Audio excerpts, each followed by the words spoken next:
I am completely, oh my god, soaked in coolant right now. Oh, come on. You fuck off. Sorry, it's just people are. You know what? I think that looks like a good hole. I don't know if you guys can maybe try tuning up again or play on the beat and just do it right. No! Right. Let's stop fooling around and turn this band into a lean, mean, mom cheese revenge machine! Mom cheese!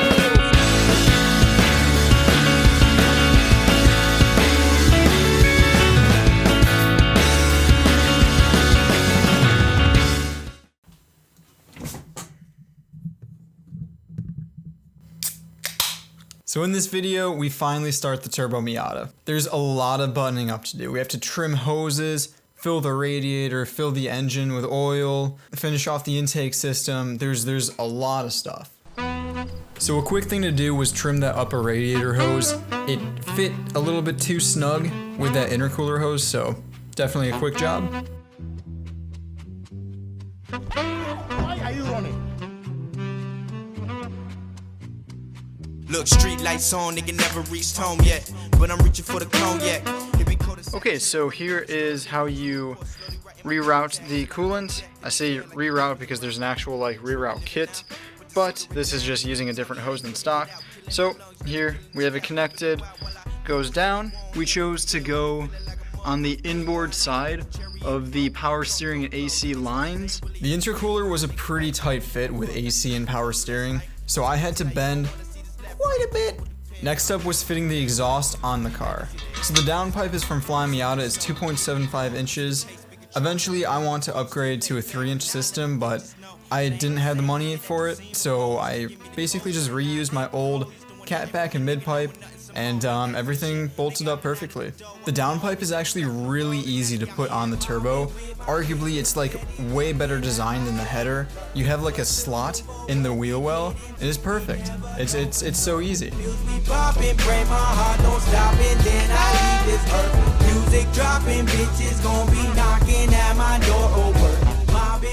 I also started to trim the I just hit my nipple there. I also started to trim the under tray. Honestly, right now, it's currently held in by zip ties. I still gotta figure that out. I don't know. I'll do it eventually. Because this car is going to be running quite a bit of boost, there's going to be a lot of air, we are actually going to install these little check valves. So these are used for vacuum lines all around the car, connected to the charcoal canister, the cruise control. And what these do is they close off the vacuum port when you're in boost, so you don't damage any of the cruise control stuff or whatever. So these are super simple. We're just gonna throw these in. Keep it in motion, please keep the shit moving. Cause all she ever worried about is what a nigga got. Not shit, put a couple new ports in the box. But she want the imports, that just put her on a lot. Baby, hold that thought, I'ma get that spot. But you see right now, I've been on that block, trying to build my team up to reach that top. So I can put that top down upon that drop, and then the panties drop down, she back on top. So on the blow-off valve, there is, well, technically a bypass valve. So they give you a lot of vacuum lines, so we're just going to cut this down to length, and this is going to go into that intake manifold. Actually the exact same one that I used the little valve check on, so we're just going to cut some and feed it in there. Alright, so now you're just going to take the T that is provided from Flyin Miata, go ahead and squeeze that over, just like that, and connect one end to the bypass valve, one end to the intake manifold. We're both throwing smoke into the night. It's raining nice. Alright, today is the day that we are finally going to start the Miata. It's been about 3 weeks of turbo installs, waiting for parts, figuring out what to actually do, and now the time has come to actually start the car. Well, not actually really truly start it. So we need 2 parts. The first part that we need is an adapter for the oil feed. So to get basically a thread onto that, we need a little tiny adapter. So that is shipping in today, as well as an adapter for this guy. So we'll be able to connect our intake. All right, so here's a drawing of how the intake setup is going to go. So here we have the turbo. This is that 3-inch compressor inlet that I was talking about. we're going to get a little adapter, goes down to 2.75, cut an aluminum pipe 2.75 to connect to the Flyin Miata silicone hose. And then, yeah, there's the air box, and that is the PCV. So, should work out, hopefully. Okay, so we got the adapter in the mail. This will simply fit on there. So, what we're going to do is now cut up the Flyin Miata. This guy, we're going to cut right to there, as I explained earlier, and cut up some of this to make a passage.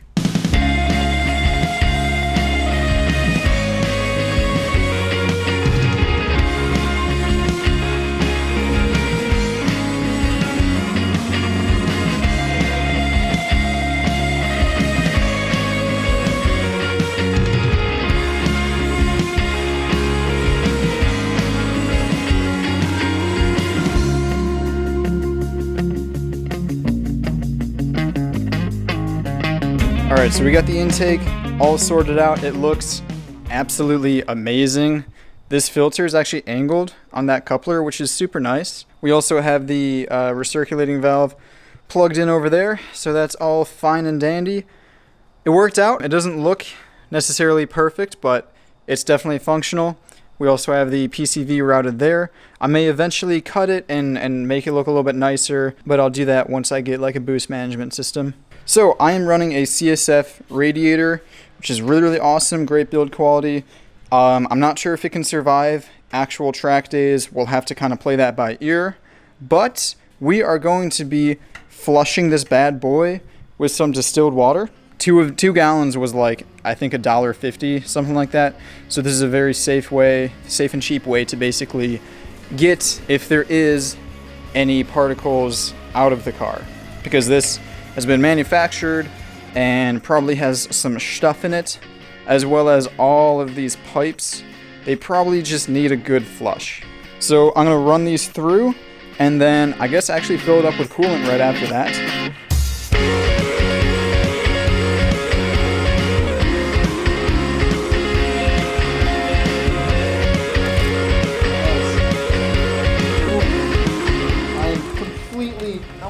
Soaked in coolant right now. Oh, come on. Oh. Okay, so typically I run 10W30 on this car. It doesn't see a lot of winter use. And Flyin Miata now recommends, once you go turbo, to switch to a 10W40.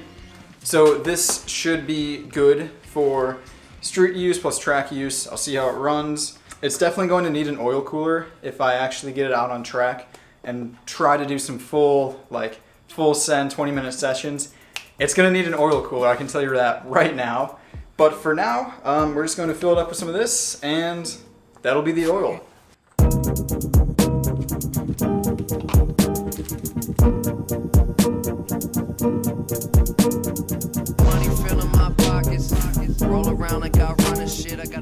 I filled the car up with some coolant using some 50-50 premix stuff.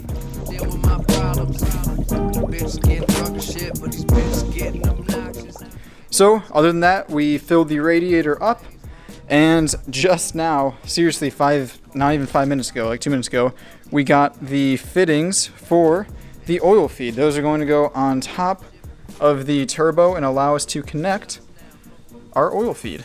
Also, I should say, for all these fittings, I don't think that you use any thread sealer or anything like that. You just use oil, and that kind of helps to seat it and seal it in a little bit.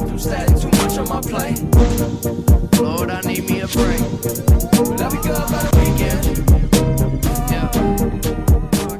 Okay, so we finished up with the oil fitting. That's all good.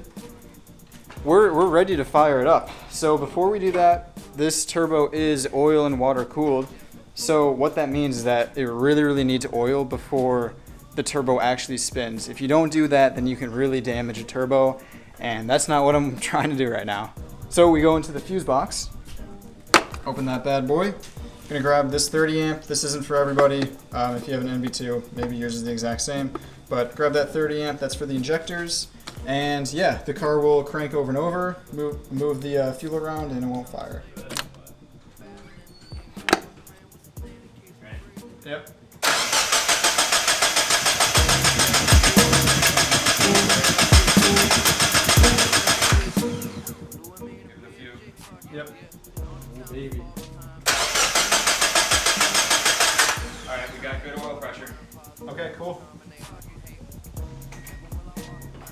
Alright, you ready for this? Yep, I guess. Alright, so we have oil pressure, that's good. We are going to give it a start, at least temporarily for a couple minutes because we're gonna die in the garage because of CO2, but we'll see if it idles correctly, so hopefully it does. And fire extinguisher's over there, by the way. Okay. Alright, ready? Ready.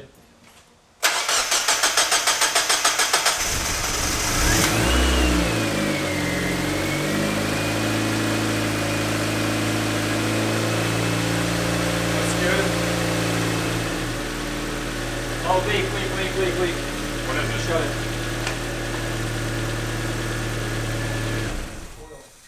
Nice. Well, turn it off completely. Okay, from where? That side. I mean, either there or the filter. Okay, so we found the source of the leak. If you look at that brass fitting, for some reason ours was just hand tight on the oil feed line. So we think that was the issue, and we're gonna give it another startup. So I got the laptop up. Oil pressure's still good. Okay. You ready? Yep.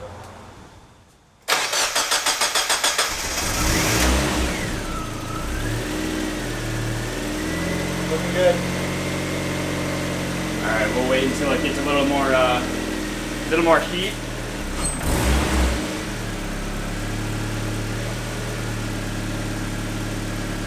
Yep, it's dry. Okay, cool. Alright. Cool. Well, success. Yeah. Figured out the leak. Exactly. That's good. So now that the car was running properly, it was time to actually clean up the garage and burp the radiator and pull it out. It's done. It's over. And before I drop down, no, I'm gon' pop. They say a young nigga hot now, they just won't stop. Because I came with a team now, they came with a plot. Now see that I'm sipping slow or getting throw. See the pace we controlling the way we roll. Still laid back, but now I let them bitches know that I ain't the same nigga that you seen before. Used to give me the cold shoulder, now a nigga cold. Used to want nothing from a nigga, now want nothing some more. Ain't that some shit? Nigga, I been out of the door. I call my homies up and back in the road, and now they got me here. Mobbing with my niggas, steady looking at my cellular. What's the move or what we get into? We never know for sure. Pills we poppin', pray my heart don't stop, and then I leave this. Sweet. Yeah, it's gonna go pretty good. So guys, that's gonna do it for today's video. I really hope that you enjoyed this. This was kind of a large one. I threw a bunch of stuff at you guys. I kind of wanted to just get to the actual driving. I feel like you've seen the install process and it's time to actually see it drive. So next couple videos, you'll get to see my reaction, my brother's reaction to a pretty quick Miata. It's definitely a very, very fun car at the moment, and I cannot wait for you guys to see it. So until then, I hope you guys have a great day, and I will see you later. Peace.